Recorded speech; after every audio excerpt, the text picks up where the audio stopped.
Takwa itu artinya takut, takut kepada Allah.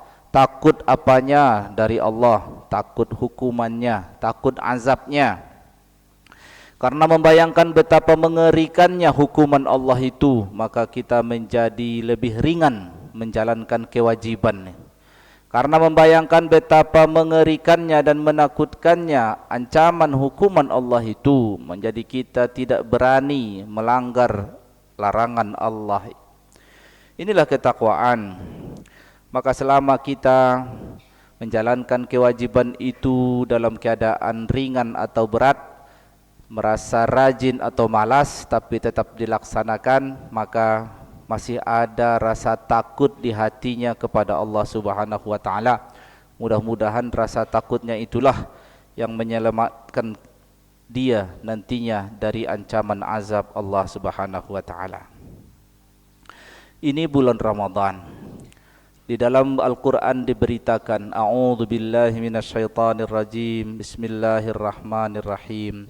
Inna anzalnahu fi lailatul qadr wa ma adraka ma lailatul qadr.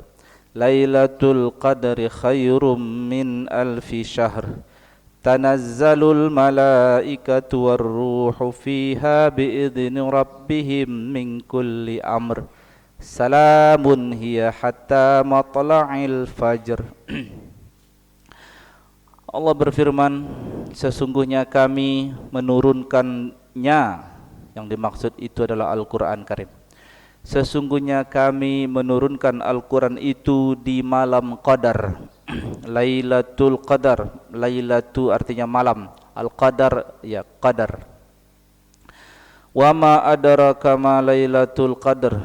Tahukah engkau Muhammad apa itu malam Qadar? Lailatul Qadar khairun min alfi syahr. Malam Qadar itu lebih baik dibanding 1000 bulan. Pada saat malam Lailatul Qadar itu apa yang terjadi? Tanazzalul malaikatu, para malaikat turun bersamaan dengan ar-ruh. Yang dimaksud ar-ruh di situ malaikat Jibril, ketua para malaikat.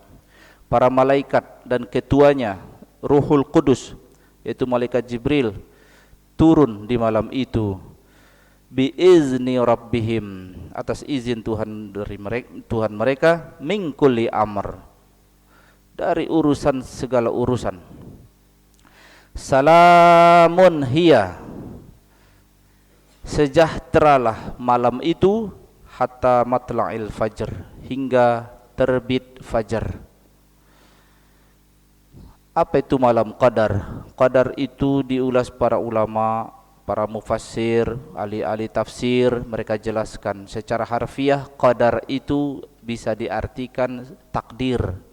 Maka dimaknai juga malam Lailatul Qadar itu dimaknai disitulah ditetapkan takdir setiap makhluk untuk setahun ke depan. Mirip dengan apa yang terjadi pada malam nisfu Sya'ban. Malam ini juga di surah Ad-Dukhan disebut dengan Lailatin Mubarakah, malam yang diberkahi. Kalau disebut malam yang diberkahi, berarti banyak kebaikan di dalamnya. Banyak kebaikan bertambah dan tahan lama. Karena barakah itu bahasa Arab. Barakah itu bahasa Arab maksudnya yang baik, banyak dan bertambah. Nah, itu kebaikan yang banyak dan terus bertambah, itulah barakah. Malam ini juga dinamai Al-Qadar. Qadar itu juga secara harfiah artinya adalah yang terhormat, yang berharga, yang sangat bernilai. Ya, wajar dinamai dia Lailatul Qadar karena memang nilainya di ayat ketiga disebut lebih baik dibanding 1000 bulan. Lalu dijelaskanlah apa hubungan Lailatul Qadar dengan 1000 bulan.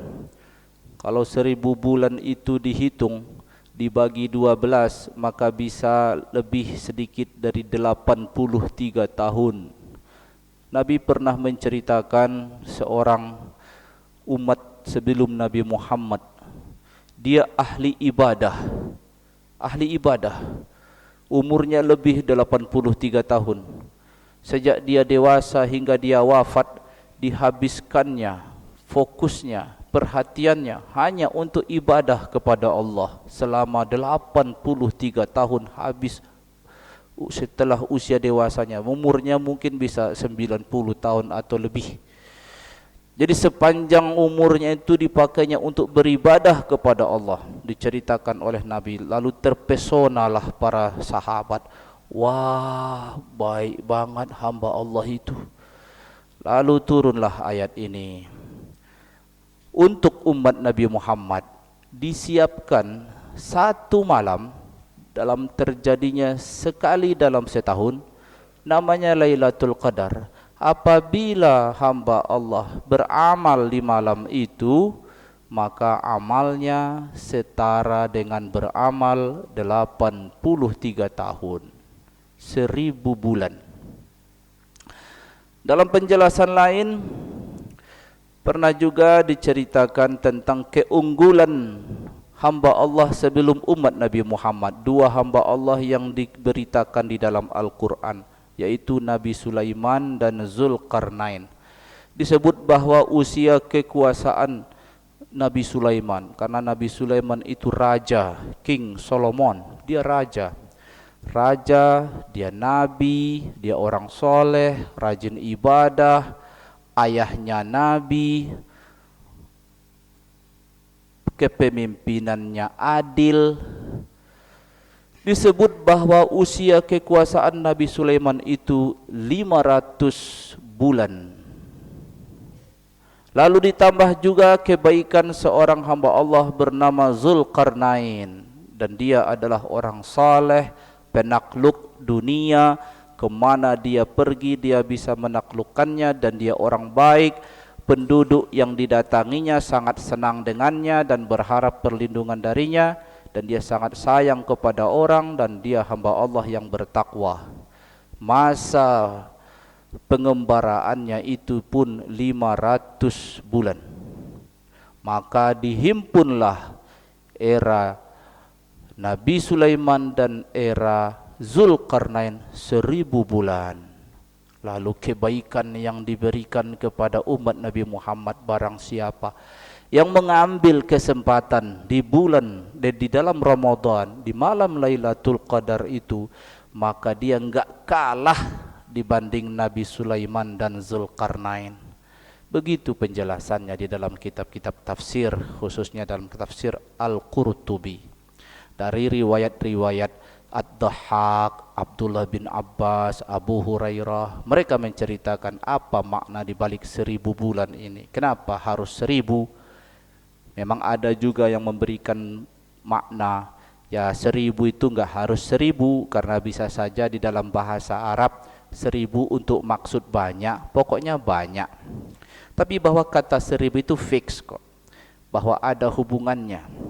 Karena umur, kalau seandainya umur manusia itu paling topnya, ya segitulah rata-rata orang. Bahkan Nabi pun bilang kalau rata-rata umur umatku itu ya sekitar 60 tahunan. Ada banyak sih orang harapan hidupnya sekarang sampai usia 80-an, 90, masih banyak. Tapi itu pelajarannya. Ada dikasih oleh Allah kesempatan untuk beramal di bulan Ramadan itu, untuk mendapatkan setara dengan nilai beribadah 1000 bulan. Ditandai malam itu turun para malaikat, termasuk malaikat Jibril. Dan kalau malaikat Jibril itu turun, itu karena urusan yang besar. Malaikat Jibril itu misi utamanya selama masih ada kenabian, dia hanya mengantar wahyu kepada para nabi. Dan para nabi sudah selesai di Nabi Muhammad SAW. Tak ada lagi nabi setelah Nabi Muhammad. Tapi sebagai bentuk kebesaran malam yang istimewa ini, malaikat Jibril pun ikut turun. Dialah ruh yang disebut dengan dalam ayat itu war-ruh, yaitu Ruhul Qudus. Malam itu disebut malam yang damai dan sejahtera sampai paginya. Maka diriwayatkan menurut kesaksian-kesaksian para sahabat, jadi penasaran Di bulan Ramadan itu antara 29 hari sampai 30 hari. Di bagian mananya Lailatul Qadar itu akan kita incar? Maka keterangan-keterangan para sahabat dapat kita baca dalam literatur kita yang diwariskan oleh keterangan-keterangan para sahabat.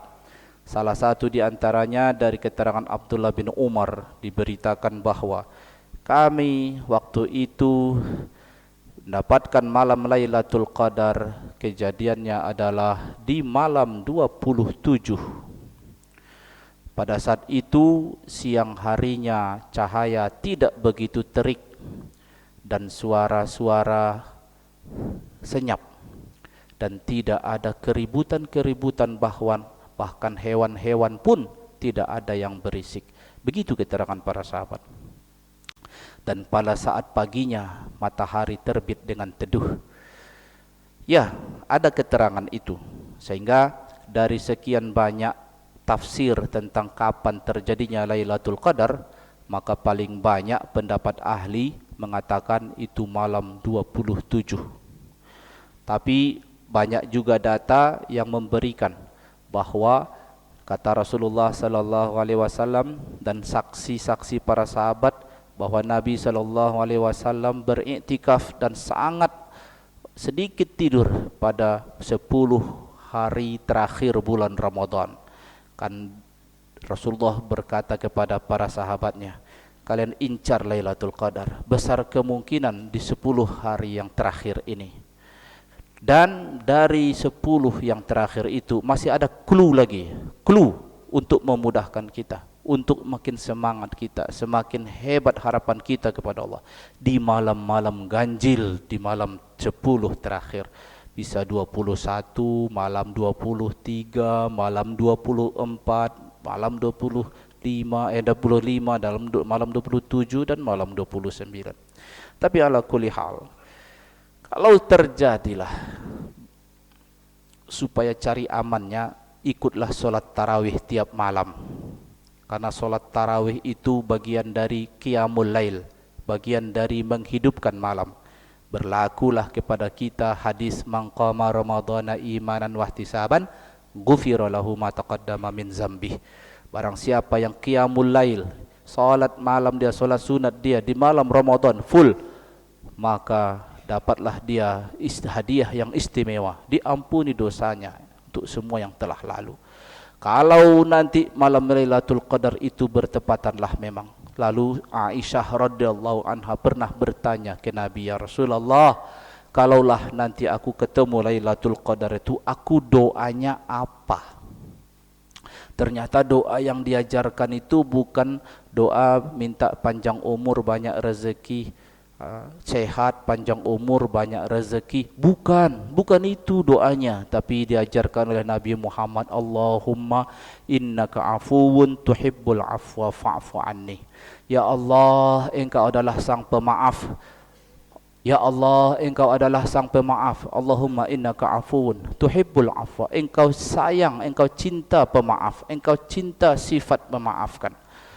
Fa'fu anni, tolong maafkan aku, tolong maafkan aku. Situ aja doanya, enggak panjang-panjang, pendek doanya. Allahumma innaka afuun tuhibbul afwa fa'fu anni.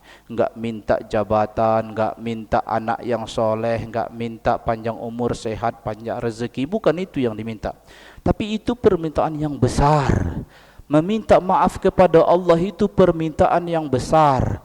Supaya kita bisa merasakan betapa besarnya permintaan itu, bayangkan kita nanti ada masanya setelah hidup, nanti di akhirat dihidupkan lagi, kita akan satu-satu menjadi terdakwa di pengadilan Allah Subhanahu wa taala. Semua kita ini akan jadi terdakwa dan setiap orang akan dibuka kasusnya.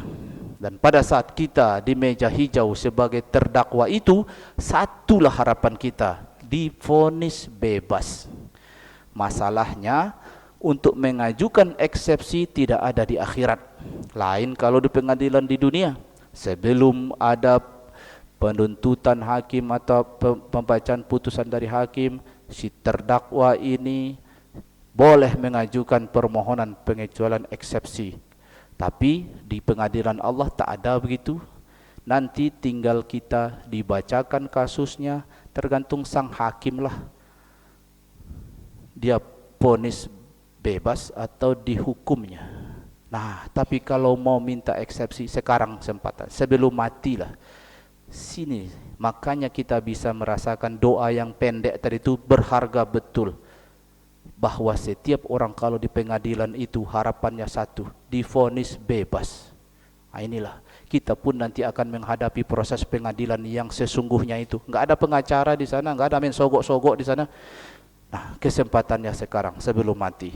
Segitulah perhatian kita kepada kehidupan setelah mati, sehingga saatnya sekarang rajin-rajin kita minta maaf. Itulah yang paling membahagiakan kita nanti setelah hidup, dalam kehidupan setelah mati. Mudah-mudahan pesan yang sederhana ini menambah semangat kita untuk semakin takut kepada Allah, semakin ringan kita menjalankan kewajiban, semakin tidak kita sia-siakan waktu, karena waktu terus berjalan, kelihatannya kita bertambah umur, tapi hakikatnya kesempatan hidup kita semakin berkurang. Barakallahu li wa lakum bima fihi minal ayati wa dzikril hakim, wa taqabbalallahu minhu wa minkum tilawatahu innahu wal ghafurur rahim.